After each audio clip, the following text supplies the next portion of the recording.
proses pembahasan revisi Undang-Undang TNI dihentikan.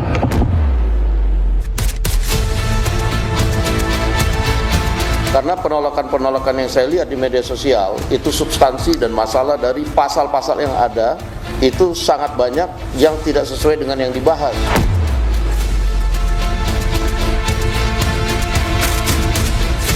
Apa yang sedang dilakukan revisi ini adalah untuk perkuatan TNI sebagai institusi berkenaan misalnya dengan isu penugasan-penugasan, jangan itu kemudian dimaknai sebagai fungsi ABRI, tidak. Undang-undang dibuat harus dengan tadi meaningful participation, jangan pura-pura gitu. Jadi sekarang tolong terapkan prinsip demokrasi yang terbuka, demokrasi yang mengundang semua orang, dan disusun dengan kajian dengan rekomendasi yang baik.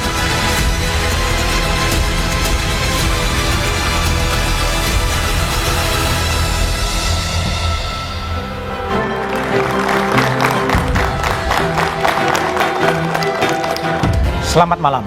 Pembahasan revisi Undang-Undang TNI akhirnya memasuki babak akhir. DPR dan pemerintah mencapai kata sepakat dan besok Undang-Undang TNI versi terbaru akan disahkan di sidang paripurna DPR. DPR dan pemerintah seakan tak bergeming di tengah kritikan publik dan sejumlah catatan bahwa penolakan terhadap sejumlah pasal dalam revisi ini seakan hanya berlalu lalang. Kekhawatiran publik yang menilai revisi ini bakal menghidupkan kembali dwi fungsi TNI, apakah hanya sebatas kicauan semata? Inilah satu meja The Forum, Undang-Undang TNI direvisi, dwi fungsi TNI kembali dalam tanda tanya.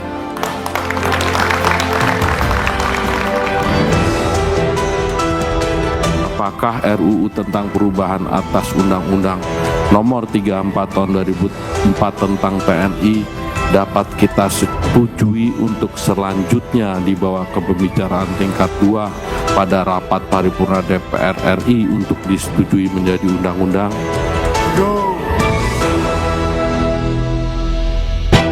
Revisi Undang-Undang TNI meluncur mulus menuju rapat paripurna DPR. Seluruh fraksi di DPR RI setuju RUU TNI dibawa ke sidang paripurna untuk disahkan menjadi undang-undang. Fraksi PDI Perjuangan menyatakan RUU TNI dapat memperkuat hubungan dan kerjasama antara TNI dengan seluruh komponen bangsa, Sehingga meningkatkan kepercayaan publik terhadap situasi pemerintah, sekaligus juga memperkuat kedudukan Tentara Nasional Indonesia dalam bertugas. Kedua, memberikan kepastian hukum dalam penugasan prajurit di ranah sipil. Hal ini bertujuan untuk memberikan landasan yang jelas bagi prajurit TNI yang bertugas di luar bidang pertahanan. Sementara, Menteri Hukum Supratman Andi Aktas mengatakan, melalui RUU TNI, prajurit TNI dapat memberikan kontribusi dalam mendukung pencapaian tugas kementerian dan lembaga. Selain itu, untuk mendukung optimalisasi pencapaian tugas dan fungsi kementerian lembaga dalam mencapai tujuan negara, prajurit Tentara Nasional Indonesia sesuai dengan kekhususannya dapat memberikan kontribusinya. Sebelumnya gelombang penolakan terhadap RUU ini terus disuarakan oleh beragam kalangan karena ada sejumlah pasal dalam RUU ini yang mengancam supremasi sipil dan demokrasi. Koalisi masyarakat sipil juga menuding pembahasan RUU TNI tidak transparan dan terkesan kejar setoran. Rapat pembahasan daftar inventarisasi masalah misalnya terkesan dilakukan diam-diam dan tertutup di sebuah hotel mewah. Pembahasan RUU ini juga dianggap mengabaikan partisipasi publik yang menjadi salah satu prasyarat pembentukan undang-undang. Padahal dari awal gitu ya tidak pernah ada ruang perlibatan partisipasi masyarakat secara bermakna untuk proses pembahasan RUU TNI. Yang kedua, kami juga menyoroti proses yang sangat cepat gitu ya. Salah satu yang paling dikritik adalah pasal 47 yang mengatur jabatan sipil yang diduduki oleh prajurit TNI aktif. Terdapat 14 jabatan sipil yang dapat diduduki prajurit TNI. Koalisi masyarakat sipil khawatir RUU TNI bakal membuat dwi fungsi TNI kembali di negeri ini. BIM itu bermasalah. Terdapat pasal-pasal yang akan mengembalikan mekanisme atau duifungsi TNI di Indonesia. TNI dilatih, dididik, dan disiapkan untuk perang, bukan untuk fungsi non-pertahanan seperti duduk di jabatan sipil. Sejak muncul ke permukaan, revisi UU TNI menuai banyak penolakan. Namun, para anggota Dewan di Senayan terkesan mengabaikan berbagai kritik dan masukan yang disuarakan. Kecemasan dan kekhawatiran publik soal regulasi ini akan menghidupkan kembali duifungsi TNI dianggap berlebihan. Revisi UU TNI ini akan menjadi batu uji komitmen pemerintah dan DPR RI terhadap demokrasi dan amanat reformasi.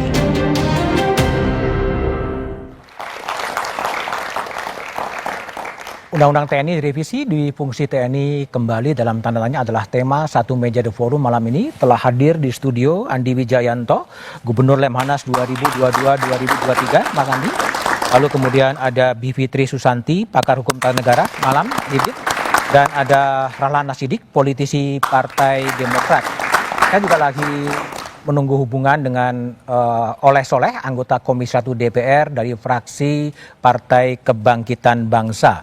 Oke, saya akan mulai kepada Mas Andi dulu. Mas Andi, tampaknya besok akan disahkan. Memang ada sesuatu target khusus ini harus disahkan besok ya? Anda baca?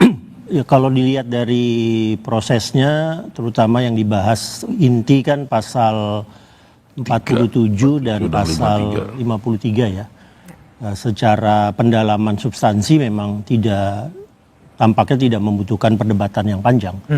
Saya melihat revisi Undang-Undang TNI yang fokus ke pasal 47 dan 53 ini saya menyebutnya sebagai revisi yang teknokratik. Revisi teknokratik? Ya, bukan revisi yang strategis ya. Misalnya dalam revisi ini kita tidak membahas apakah harus ada perubahan di doktrin kebijakan strategis karena di Rusia, Ukraina muncul perang tipe baru yang disebut sebagai perang hibrida misalnya. Lalu pengaruhnya apa? Misalnya ke operasi militer yang dilakukan oleh TNI. Tidak ada isu-isu seperti itu. Ada penggunaan drone misalnya dalam perang Rusia-Ukraina, atau ada yang disebut sebagai perang wilayah abu-abu, grey zone. Hal-hal seperti itu tidak dibahas. Pembahasannya teknokratik, bahwa di mana pelibatan perwira TNI diizinkan selain di Kemhan dan organisasi Mabes TNI, dan TNI pensiun di usia berapa. Nah, teknokratik karena nanti begitu undang-undangnya disahkan, maka yang akan menjadi penjuru bagi organisasi TNI untuk melaksanakan undang-undang itu adalah bintang 2 yang posisinya asisten personalia baik di Mabes TNI maupun Mabes Angkatan. Ya, karena itu saya menyebutnya ini revisi teknokratik, bukan revisi yang terkait dengan perubahan ancaman, perubahan karakter perang, perubahan teknologi, perubahan geopolitik yang membuat doktrin berubah. Oke, tapi bagaimana dengan apakah terjadi diskoneksi antara perdebatan di DPR dengan masyarakat sipil yang terus sampai sekarang menyerukan penolakan terhadap revisi Undang-Undang TNI? Revisi yang teknokratik ini untuk saya juga merupakan legalisasi dari penempatan perwira aktif yang sudah berjalan selama masa Pak Jokowi, ya selama 10 tahun. Ya, misalnya di pasal 47 yang asli tidak ada kata bencana. Nah, sekarang dimunculkan BNPB. Ya, di pasal 47 asli juga tidak ada kata cyber, yang ada adalah kata sandi. Sekarang dimunculkan kata cyber menjadi pertahanan cyber. Tadinya di revisi yang ada 2 hari yang lalu dimunculkan KKP, karena pernah ada eselon 1 di KKP dari Angkatan Laut. Tadinya dimunculkan, jadi legalisasi dari penempatan perwira aktif yang sudah dilakukan di masa Pak Jokowi. Tapi saya dengar di yang kemarin hilang, ya KKP-nya. Misalnya tentang keamanan laut, ya. Ketika pasal 47 ada, kita belum punya yang namanya Bakamla, kita baru punya Bakorkamla. Ya, kemudian dimunculkanlah Bakamla sebagai evolusi dari Bakamla. Jadi untuk saya ini proses teknokratik yang melegalisasi penempatan perwira-perwira yang sudah berjalan sebelumnya, dengan mungkin yang baru kemungkinan ada di BNN ya. Ya, BNN ada ya. Ya, narkotika. Di pasal 47 itu di drop narkotikanya, tapi kemungkinan di pasal 7 di drop, di pasal operasi militer di drop, tapi di pasal 47-nya kemungkinan dimunculkan BNN. Nah, nanti perdebatan paradigmatiknya adalah TNI berperankah untuk perbatasan? Berperan. TNI berperankah katakanlah untuk bencana? Berperan. Tapi apakah harus ada TNI aktif dalam organisasi itu? Nah, itu belum tentu. Nah, jadi misalnya Amerika Serikat punya Homeland Security. Ya, Amerika Serikat punya satuan anti teror kayak Delta Force, Navy SEAL dan seterusnya. Apakah ada perwira aktif dalam Homeland Security Amerika Serikat? Tidak ada. Tapi apakah Homeland Security bisa meminta bantuan Delta Force? Bisa. Ya, katakanlah seperti itu. Atau katakanlah Amerika Serikat punya BNPB, namanya FEMA. Ya. Apakah di dalam FEMA ada perwira aktif? Tidak ada. Apakah FEMA bisa meminta bantuan militer, misalnya National Guard yang ada di negara-negara bagian untuk menjadi penanggap pertama saat bencana? Bisa. Tanpa ada di struktur FEMA. Ini masalah paradigmatik saja. Kayak misalnya Coast Guard ya. Coast Guard itu di negara lain diarahkan menjadi organisasi sipil. Ya, Coast Guard. Nah, di Indonesia itu hibrida. Ya, organisasi yang pure militer tidak, organisasi yang sipil juga tidak. Karena misalnya kepalanya adalah bintang 3 Angkatan Laut. Ya, tapi Jepang Coast Guard-nya 100% sipil.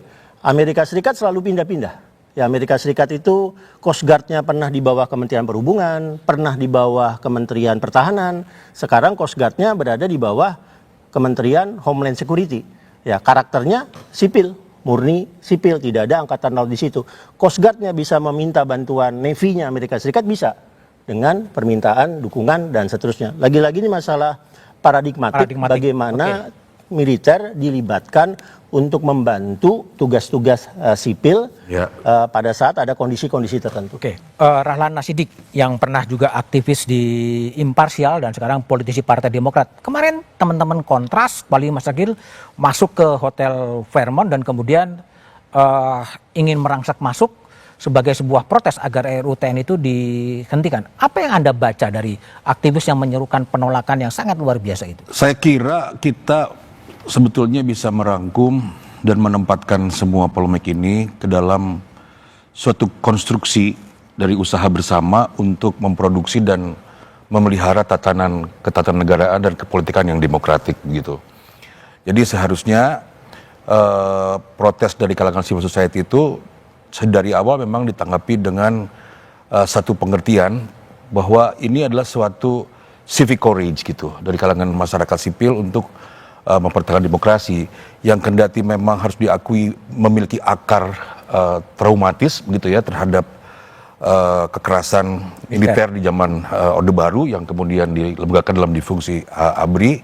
Namun ini sejenis trauma yang sehat gitu karena dia berfungsi untuk memelihara demokrasi begitu.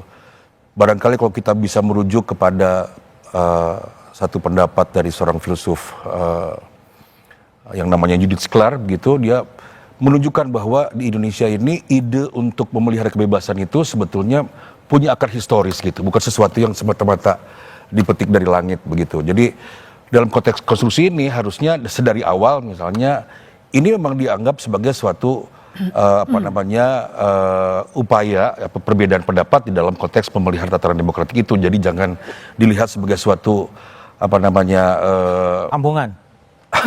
Satu penempatan yang dituntun sepenuhnya oleh pandangan partisan gitu, sebetulnya begitu.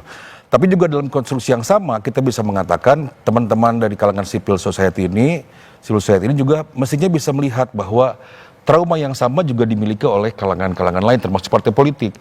Karena saya kira nggak ada yang mau partai politik ini yang menginginkan difungsi ABRI kembali. Karena korban pertama dari difungsi ABRI itu pasti adalah kebebasan partai politik. Partai politiknya pasti diberangus begitu. Jadi bukan cuman kalangan civil society yang menginginkan itu.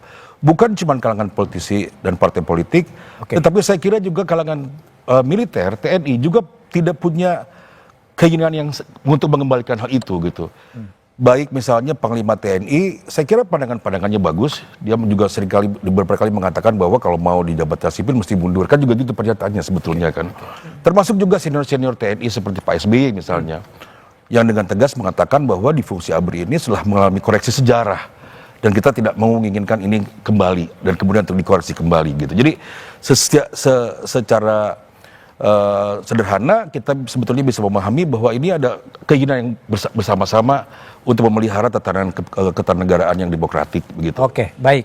Bibip, Anda kan cukup teriak lantang untuk menolak revisi Undang-Undang TNI dan besok kabarnya akan disahkan gitu. Apakah memang suara-suara Anda dan teman-teman itu memang tidak didengar sebetulnya? Menurut saya sih tidak didengar ya, karena kita harus membaca juga situasinya. Tadi ada penggerudukan misalnya. Itu kan juga bukan sesuatu yang dilakukan secara tiba-tiba. Perlu diketahui bahwa upayanya koalisi untuk reformasi sektor keamanan tuh dari zamannya Bang Rahlan juga masih di imparsial, Dengan Munir juga, dengan Andi Wijayanto dari Cak Munir juga, dari Mas Andi juga, kemarin juga cerita tuh beberapa teman. Dan artinya kajian mereka juga sudah banyak. Upaya memasukkan secara resmi juga sudah dilakukan. Tapi tiba-tiba rapatnya ditutup.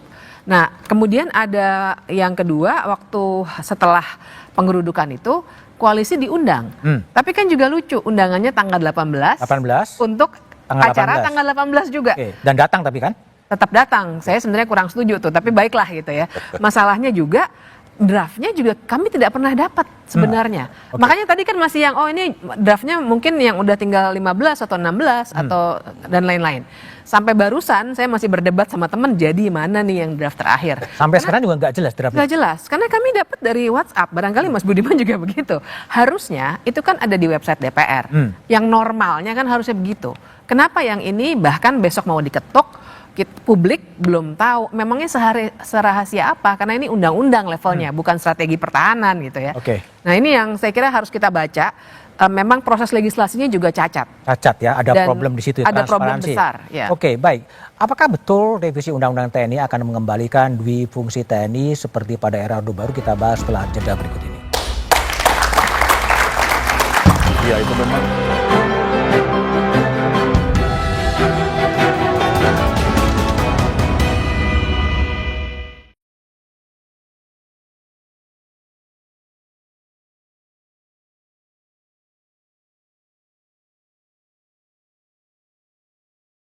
Pasca penolakan dari koalisi masyarakat sipil, pembahasan RUU TNI antara DPR dengan pemerintah justru mencapai kata sepakat. Komisi 1 DPR RI bersama pemerintah akan membawa revisi Undang-Undang TNI. Simak pembahasannya dalam Satu Meja, The Forum, Rabu. Apakah RUU tentang perubahan atas Undang-Undang Nomor 34 Tahun 2004 tentang TNI dapat kita setujui untuk selanjutnya dibawa ke pembicaraan tingkat 2 pada rapat paripurna DPR RI untuk disetujui menjadi undang-undang?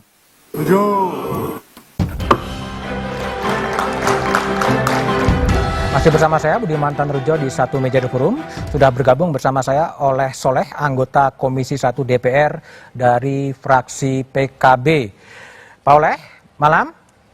Selamat malam. Pak Oleh, saya mau tanya dulu, besok pasti akan disahkan revisi Undang-Undang TNI meskipun penolakan dari masyarakat sipil, dari Gerakan Nurani Bangsa masih lantang dan mahasiswa masih lantang disuarakan?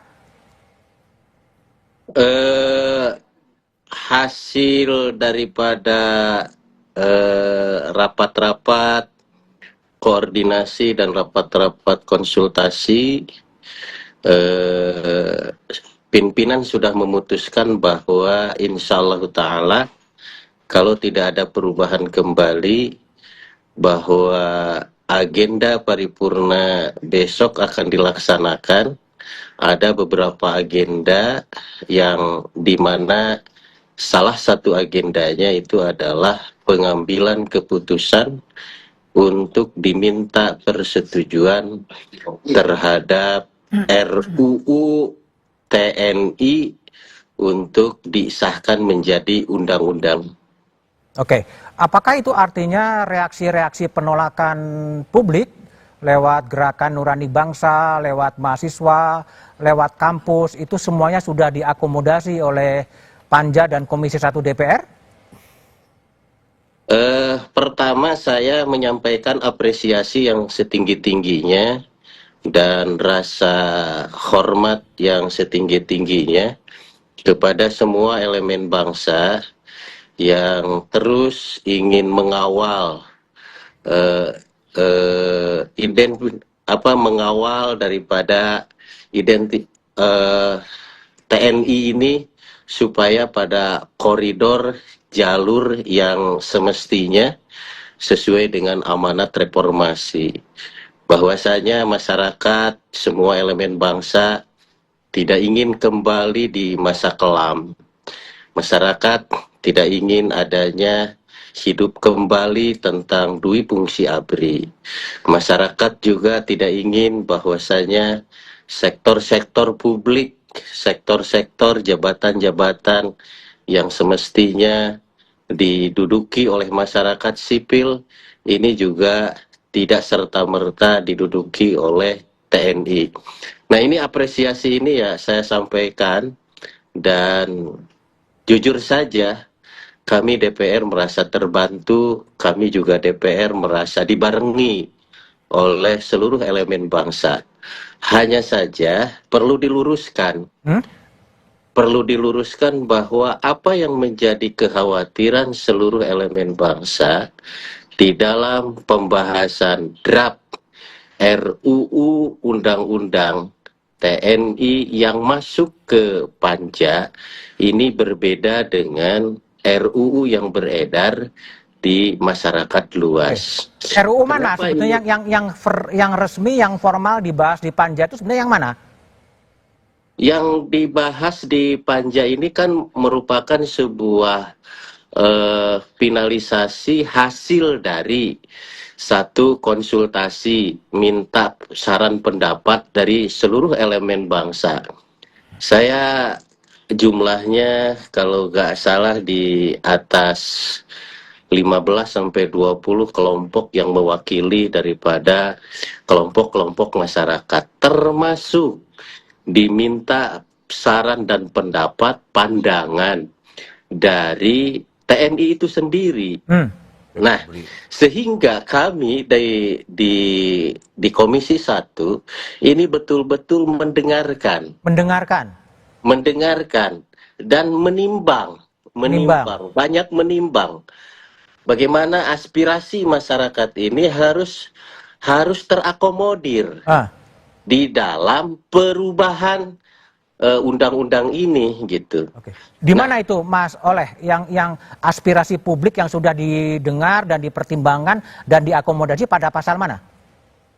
Salah satu contoh misalkan ini juga beredar di publik seolah-olah di naskah akademik misalkan di draft undang-undang yang lama misalkan ini beredar bahwa TNI boleh menduduki jabatan sipil, misalkan kan gitu. Artinya bahwa di sana memiliki makna bahwa Dewi Fungsi ABRI akan hidup kembali, kan seperti itu.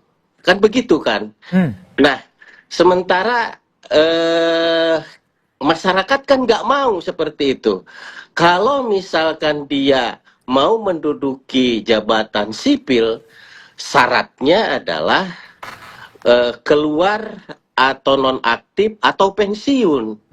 Nah, sehingga kekhawatiran Dewi Fungsi ABRI ini tidak terjadi. Ini kan aspirasi besar yang ditangkap oleh DPR. Nah, kami mendengar dan kami ikut mengawal hal itu gitu. Jadi sudah didengar ya? Sudah didengar. Bib. Jadi aspirasi Anda, Gerakan Nurani Bangsa, Anda yang salah terima informasi atau gimana sih? Jadi perlu kami tegaskan bahwa janganlah masyarakat sipil yang disalahkan, baca draft yang salah, Pak Oleh. Kalau seandainya kami juga tidak pernah diberikan draft resminya yang mana tuh kami tidak pernah diberikan. Teman-teman semua bisa cek sekarang, buka aja dpr.go.id, ada nggak yang kemarin sudah disahkan? Itu saja tidak ada. Jadi saya sangat berkeberatan kalau ada pihak-pihak seperti Pak Oleh yang bilang bahwa ada salah tuh ngelihatnya draft lama. Ya bagaimana kami bisa memberikan masukan yang wajar seandainya kami juga tidak diberikan informasi yang cukup. Itu satu. Kemudian ada sedikit kesalahan. Sebenarnya kalau dikatakan tidak ada lagi yang bisa menduduki jabatan, pasal 47, lagi-lagi ini draft yang saya terima setelah kasakusuk belaka, dikatakan bahwa bisa tentara aktif itu menduduki jabatan pada kementerian lembaga yang membidangi koordinator dan seterusnya, pasal 47 yang diributkan.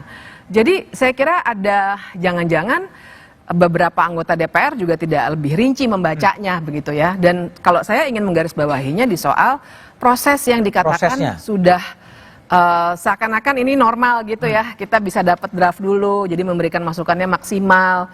Padahal sampai barusan saya masih berdebat dengan kawan saya, ini draft yang terakhir atau bukan begitu. Dan ini bukan kesalahan kami, karena yang namanya menurut pasal 96 Undang-Undang 12 tahun 2011 tentang pembentukan peraturan perundang-undangan, membentuk undang-undang itu harus secara partisipatif yang bermakna dan harus transparan. Itu prasyaratnya, karena orang mau partisipasi kalau nggak punya draft yang resmi, bagaimana caranya? Makanya dimuat dalam undang-undang yang juga disahkan oleh DPR sendiri, tapi tidak dilaksanakan. Oke, kembali Mas Oleh. Jadi kan draft terakhir itu memang tidak dicantumkan dalam webnya DPR gitu ya, sehingga seperti peta umpet gitu sebetulnya terjadi. Saya koreksi dulu ya kepada Mbak yang tadi. Saya kan tidak menuduh ataupun tidak menyalahkan terhadap pengawasan dari masyarakat sipil. Tidak, saya tidak. Saya juga tadi mengapresiasi bahwa apa yang dikhawatirkan oleh seluruh elemen bangsa terkait kekhawatiran tumbuh kembalinya Dwi Fungsi ABRI dirasakan juga oleh kami. Nah, dirasakan juga oleh kami. Hanya saja barangkali ini akses data barangkali. Akses data yang tidak didapat oleh seluruh elemen bangsa. Nah, saya tidak mengomentari hal ini karena memang itu bagian daripada kesekretariatan. Tetapi mungkin juga ada pertimbangan lain. Karena ini mungkin sedang bergejolak, banyak multitafsir. Ditutup dulu gitu ya? Ya, saya supaya aman pembahasannya. Artinya saya tidak menjustifikasi bahwa siapapun ini salah tafsir, salah ini. Yang saya ambil di sini adalah memiliki kekhawatiran yang sama, memiliki tujuan yang sama, memiliki sebuah keinginan yang sama. Bagaimana ABRI independen betul-betul sesuai dengan ruh yang diamanatkan oleh reformasi. Nah, seperti itu. Baik, Pak Oleh. Mas Andi, saya ingin pertanyaan. Ini ada satu yang agak kontradiktif. Pada satu sisi, teman-teman aktivis mengatakan khawatir dengan kembalinya Dwi Fungsi ABRI dua sisi TNI, tapi yang mengatakan tidak perlu khawatir. Ini ada sebuah gap pemahaman yang cukup 180 derajat sebetulnya. Apa celahnya sebetulnya di sini nih? Ya kalau saya kasih skenario terburuknya ya. Jadi misalnya dengan menggunakan metode penempatan dulu, ada TNI aktif sebagai eselon 1 di KKP. Itu tidak merubah pasal 47. Tapi dikaitkan dengan tugas TNI AL penegakan hukum di laut. Maka ketika menterinya melakukan permintaan ke Panglima untuk menempatkan perwira Angkatan Laut di KKP, celah itu dipakai. Dengan menggunakan metode yang sama, saya mentotal ada 43 kementerian lembaga yang bisa diduduki oleh perwira aktif dengan metode yang sama. Dan itu nggak kejadian. Ya, yang sekarang kita adalah 15 atau 16 yang pada dasarnya tadi saya bilang legalisasi dari apa yang sudah terjadi di 10 tahun. Saya misalnya begini, saya bisa berargumen TNI aktif boleh di bea cukai. Karena di pasal 7 Undang-Undang TNI ada kata-kata penyelundupan. TNI aktif bisa di Kementerian Perhubungan, Dirjen Perhubungan Udara atau Dirjen Perhubungan Laut. Karena ada tugas OMSP terkait dengan terorisme, tentang pengamanan transportasi udara dan laut. Ya, bisa saja dengan mencari celah-celah seperti itu. Kekhawatiran saya tadi pasal 47 itu bedol, bablas gitu semuanya. Tapi kemudian nggak kejadian. Jadi yang terjadi saya bilang tadi, ini revisi teknokratik yang hanya melegalisasi apa yang sudah terjadi tentang bencana, ya. Lalu kemudian tentang cyber, ya di situ disebutkan pertahanan cyber. Jadi tiba-tiba ada rem yang sangat signifikan nih, atau bahkan rem tangannya diangkat nih, ya sehingga akhirnya revisi pasal 47 itu tidak bablas. Ya, tadinya di pasal 47 draft 2024 itu ada pasal buka gerbangnya dan di kementerian lembaga yang membutuhkan. Ada pasal buka gerbang itu. Saya ingat benar waktu itu kami di PDI Perjuangan sedang Rakernas 5 di Ancol. Ya, lalu penutupan Rakernas 5, saya jalan bareng dengan Pak TB Hasanuddin membahas draft itu. Ya, nggak muncul juga di revisi yang ada sekarang. Jadi ada kesadaran untuk ngerem. Ada kesadaran untuk ngerem ya? Ada ngerem itu. Nah, pertanyaan saya begini. Revisi ini inisiatif DPR. Pemerintah kemudian mengajukan DIM-nya. Nah, jadi pertanyaan saya, kenapa DPR tidak menggunakan kesempatan ini untuk memperjelas, mempertegas kewenangan DPR yang terkait dengan pengerahan penggunaan TNI misalnya. Misalnya untuk KMSP ya. Untuk KMSP di situ disebutkan pelaksanaan tugasnya nanti harus dilakukan melalui keputusan politik. Sampai hari ini kita tidak tahu keputusan politik dalam bentuk apa. Ya, apakah pemerintah buat PP-nya saja atau pemerintah harus melakukan rapat dengan DPR? Ya, belum lagi pengerahan dan penggunaan TNI untuk operasi perang. Ya, kita juga belum tahu. Jadi misalnya di masa Pak SBY, TNI pernah digelar untuk operasi militer selain perang, Satgas Merah Putih untuk Sandra Somalia, untuk masalah pembajakan kapal Somalia. Saya nggak ngelihat proses di DPR-nya. Di masa Pak Jokowi, TNI juga digelar untuk membebaskan Sandra Filipina Selatan. DPR nggak terlibat? Saya juga nggak ngelihat proses DPR-nya. Jadi baik. kemudian DPR-nya menginginkan peran yang lebih jelas dalam pengerahan penggunaan baik operasi militer ataupun keputusan politik untuk KMSP.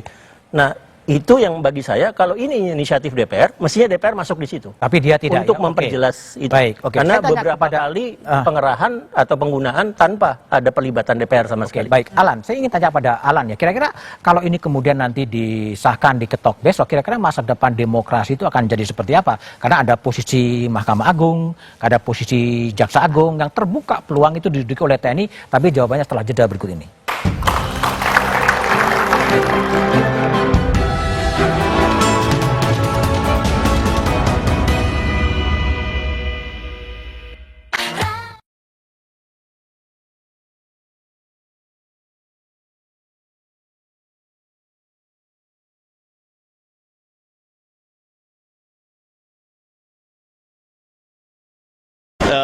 Fungsi pokok dalam bidang pertahanan dan keamanan, ya. Kecuali untuk jabatan sipil yang lain, maka yang bersangkutan ataupun anggota TNI aktif harus pensiun. Selesai. Oke, baik, Rahlan. Salah satu hal di pasal 47 itu adalah membolehkan TNI aktif duduk di Kejaksaan Agung dan di Mahkamah Agung. Anda khawatir dengan pasal itu?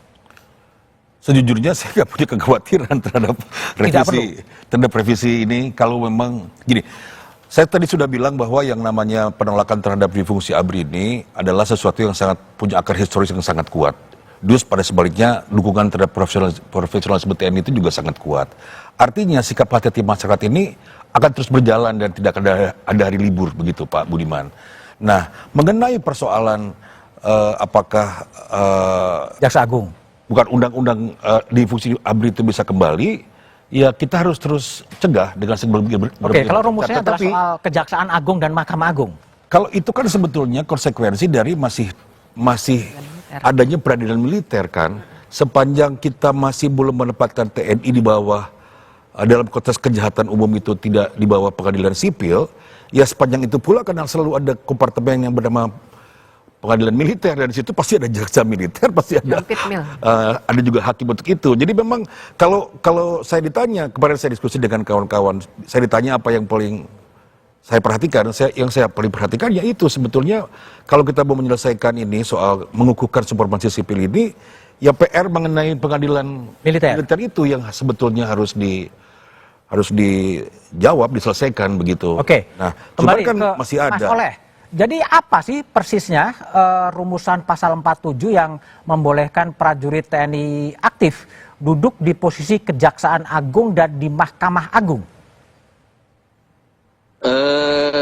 Pada dasarnya itu kan di pasal 47 itu hanya menyatakan bahwasanya yang dimaksud dengan pasal 1 ayat 15 kementerian dan lembaga, saya bacakan satu di bidang koordinator bidang politik dan keamanan.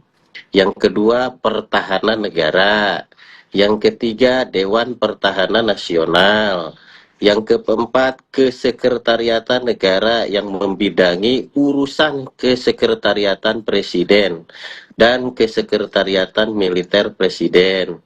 Kemudian Intelijen Negara, Cyber dan Sandi Negara, Lembaga Ketahanan Nasional, kemudian Pencarian dan Pertolongan, kemudian Narkotika Nasional, Pengelolaan Perbatasan, Penanggulangan Bencana, Penanggulangan Terorisme, Keamanan Laut, Kejaksaan Agung, Mahkamah Agung.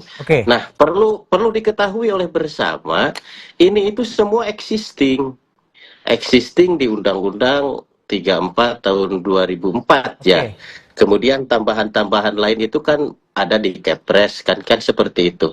Nah, kami satukan di dalam undang-undang ini supaya lebih kuat gitu, Pak.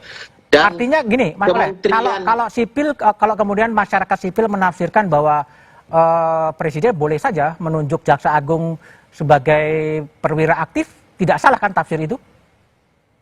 Ya tidak salah seperti apa yang tadi disampaikan karena masih ada peradilan militer kan? Baik. Kan tujuannya Bibip, gimana Anda respon ini? Tadi ini kan problemnya juga soal peradilan militer kan, boleh duduk di jabatan sipil, tetapi peradilan militernya juga belum kemudian dikoreksi juga sebetulnya. Saya mau komentari dulu karena pasal 47 itu kata-katanya adalah yang membidangi, yang artinya sebenarnya juga tidak bilang level mana, artinya kalau kita ambil, sebenarnya tadi Mas Andi juga udah mengatakan sih, seandainya kita bayangkan, kalau gitu bisa, misalnya ya, tadi Mas Budiman bilang, Jaksa Agung bisa dong. Jadi bisa. Ya, kalau bisa. kata-katanya begini, mau bedol desa, satu kantor kementerian itu diisi oleh tentara semua. Ibaratnya ya, kalau ada tafsir yang segila itu, bisa nggak? Bisa, kalau kata-katanya begini. Nah, itu yang kami khawatirkan. Bahwa kemarin tidak dibuat seperti itu sekali, kita harus ingat karakter pemerintahan yang sekarang. Sekarang kita punya presiden itu militer.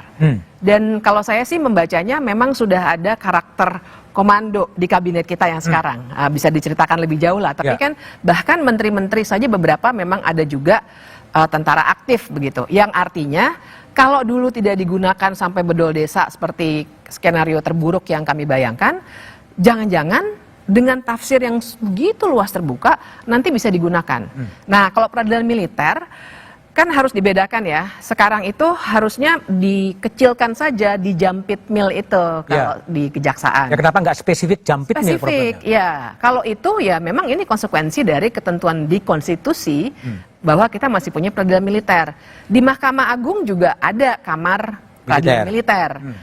Memang itu konsekuensi lagi. Tapi kalau disebutkan di bidang Kejaksaan Agung, sebenarnya saya agak khawatir karena bisa terjadi skenario-skenario terburuk. Nah, ini yang jadi masalah dan saya setuju kalau misalnya kalau mau reformasi beneran, segera dong bikin supaya peradilan militer itu benar-benar hanya untuk tindakan-tindakan, jadi tindak pidananya itu yang masuk KUHP militer, bukan subjek yang melakukannya.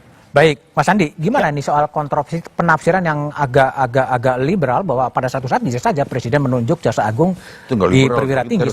Kalau pakai konstruksi pasal 47 yang sekarang, itu permintaan dari pimpinan kementerian lembaganya. Jadi misalnya saya sebagai Gubernur Lemhanas ya, di pasal 47 Lemhanas boleh diduduki oleh perwira aktif. Saya yang mengajukan permintaan kepada Panglima. Di jabatan apa perwira aktif itu akan dibutuhkan di Lemhanas. Jadi secara teoritik, saya bisa mengatakan ke Panglima, Lemhanas nggak butuh perwira aktif. Jadi 100% saya isi oleh sipil, bisa. Ya. Atau saya kurangi ya, keberadaan perwira aktif di Lemhanas supaya saya bisa mengisinya dengan pakar-pakar dan seterusnya untuk pendidikan calon jenderal. Bisa. Tapi pasal 47-nya, konstruksinya, itu pimpinannya. Jadi yang saya sebutkan tadi sebagai contoh ya, ada eselon 1 di satu kementerian, ya itu permintaan dari menterinya. Jadi bukan perintah presidennya untuk menunjuk perwira tersebut, harus ada permintaan dari kementerian atau lembaganya untuk diproses. Jadi kalau tadi Mbak Bibitnya mengatakan ya satu saat mungkin aja ada Jaksa Agung yang meminta semua eselon 1-nya militer, ya harus ada permintaan dari Jaksa Agung. Ya, tapi kan kemudian saya rasa pengawalan masyarakat sipilnya yang kemudian harus keras sekali pada saat ada permintaan di luar kebiasaan tersebut kan. Oke, baik. Jadi sebetulnya siapa yang diuntungkan dengan revisi Undang-Undang TNI yang akan disahkan besok? Kita bahas setelah jeda berikut ini.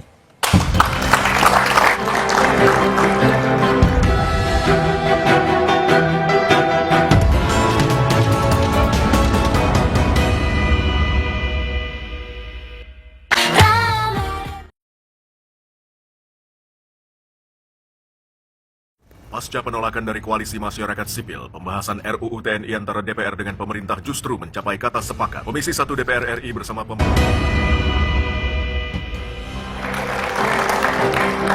Masih bersama saya, Budiman Tanurjo, di satu meja The Forum. Mas Oleh, anggota Komisi 1 DPR dari fraksi Kebangkitan Bangsa. Mas Oleh, ini banyak kalangan masyarakat sipil bertanya-tanya, kalau kemudian perwira TNI aktif menduduki jabatan sipil, kalau terjadi tindak pidana, itu akan domain dari peradilan militer atau domain dari peradilan umum?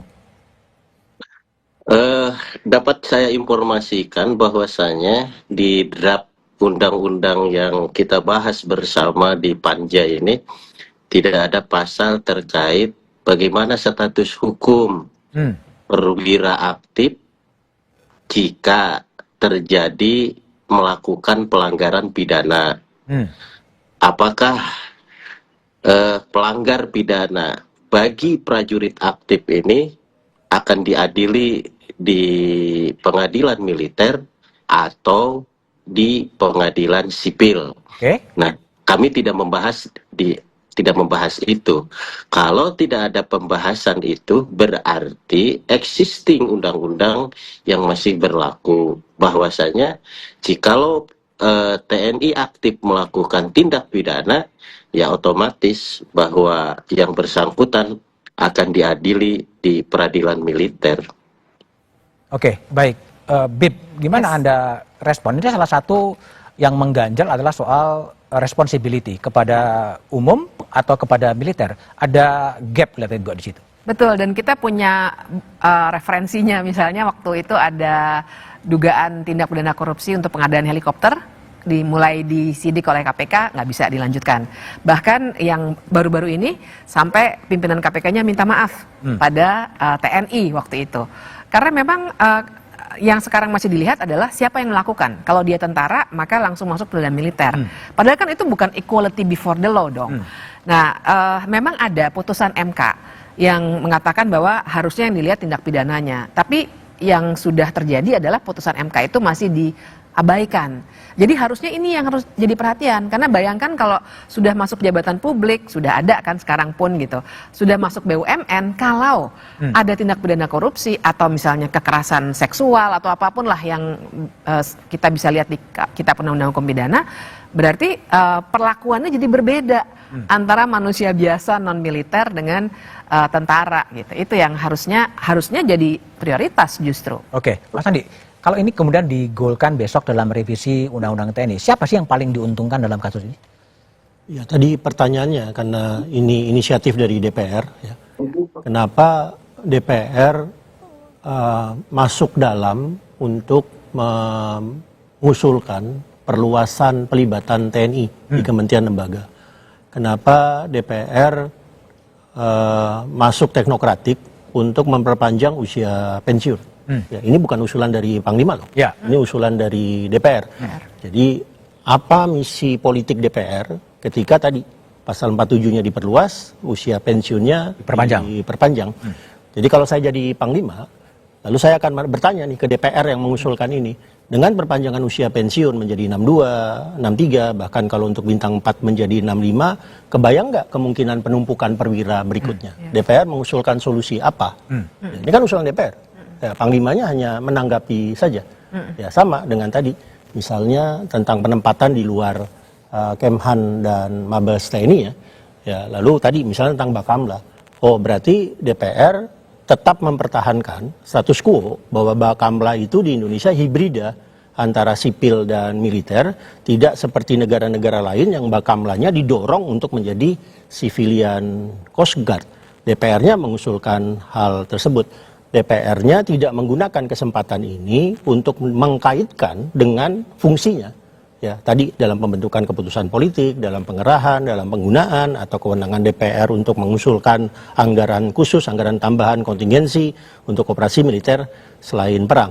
Ya, DPR mengusulkan pasal yang untuk saya itu pasal teknokratik yang nantinya menjadi tugas seorang bintang 2 yang menjadi asisten personil di Mabes TNI atau Mabes Angkatan. Oke, baik.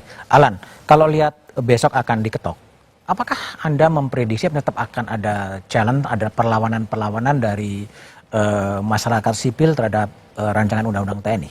Tadi kan dikatakan besok akan ada demo tuh. Ya. Tapi ya menurut saya itu sehat aja. Sehat saja. Sekali lagi sehat dalam arti ini demokrasi ya kira-kira. Ya ini menunjukkan bahwa demokrasi sedang bekerja dan menurut saya tidak perlu ditanggapi dengan reaksi yang berlebihan begitu. Dan di ujung saya lihat sih ada perubahan lah ya dari pengelolaan komunikasi politik istana maupun juga DPR ya. Sudah ada perubahan lah begitu. Meskipun harusnya dari awal itu bisa lebih terbuka. Karena jangan-jangan situasi ini tidak akan menjadi polemik apabila misalnya ketersediaan akses terhadap progres perumusan pasal-pasal itu bisa didapatkan oleh masyarakat secara mudah misalnya begitu, sehingga tidak ada kesimpang siuran. Karena saya periksa di media sosial memang yang terjadi itu lebih karena nggak tahu bahwa ada progres itu misalnya. Pas draft yang semula beredar di situ dan itu dipersoalkan, ada satu kalimat mengenai bahwa presiden boleh menetapkan gitu kan di jabatan sipil kan, yang kemudian kan itu dihapus tuh. Hasil panja 15 Maret itu yang mengatakan bahwa perwira dirubah menjadi bahwa perwira boleh duduk ke jabatan sipil kalau dia setelah pensiun atau dia mundur kan. Itu kan progres itu sebetulnya bisa menjawab kecemasan publik gitu. Nah sekali lagi saya kira masih sangat banyak PR dan menurut saya juga ini kita mesti berani melihat bahwa di belakang itu ada sesuatu yang mungkin dalam masa reformasi kita terlanjur memberi bobot ya, mungkin kan ada masalah trauma itu terhadap usaha untuk mensapih TNI dari semua pengelolaan sektor keamanan begitu. Padahal pada aspek tertentu sebetulnya kalau sepanjang punya irisan dengan pertahanan, kalau menurut saya transnational crime segala macam seharusnya bisa dijadikan sebagai supporting system terhadap otoritas pengelola utamanya begitu. Nah bahkan efek sampingnya menurut saya adalah ada satu dominasi gitu dalam pengelolaan keamanan ini yang mengakibatkan banyak problem gitu di hari-hari mendatang ini yang sepanjang itu nggak diadres saya kira ini kita akan terus zigzag seperti begini gitu. Bib akan JR di review kira-kira? Belum dibicarakan, tapi peluang itu terbuka baik secara formil karena kacau sekali prosesnya maupun secara material, jadi baik secara proses maupun secara substansi. Masih akan dilihat ya perkembangan Masih akan dilihat perkembangan. Oke, baik Mas Andi, Bibip, Rahlan dan Mas Oleh telah bergabung di satu meja DPR. Dewan Perwakilan Rakyat tengah mempertaruhkan dirinya sendiri. Apakah DPR mewakili dan mendengar suara rakyat, suara mahasiswa, suara kaum intelijensia, atau menutup telinga dengan hanya mendengarkan perintah ketua partai atau pimpinan DPR? Apakah DPR masih setia pada cita-cita reformasi 1998 atau malah membiarkan reformasi tinggal sejarah? Biarlah sejarah pencatat. Demikian satu meja di forum malam ini. Sampai jumpa pekan depan. Selamat malam dan terima kasih.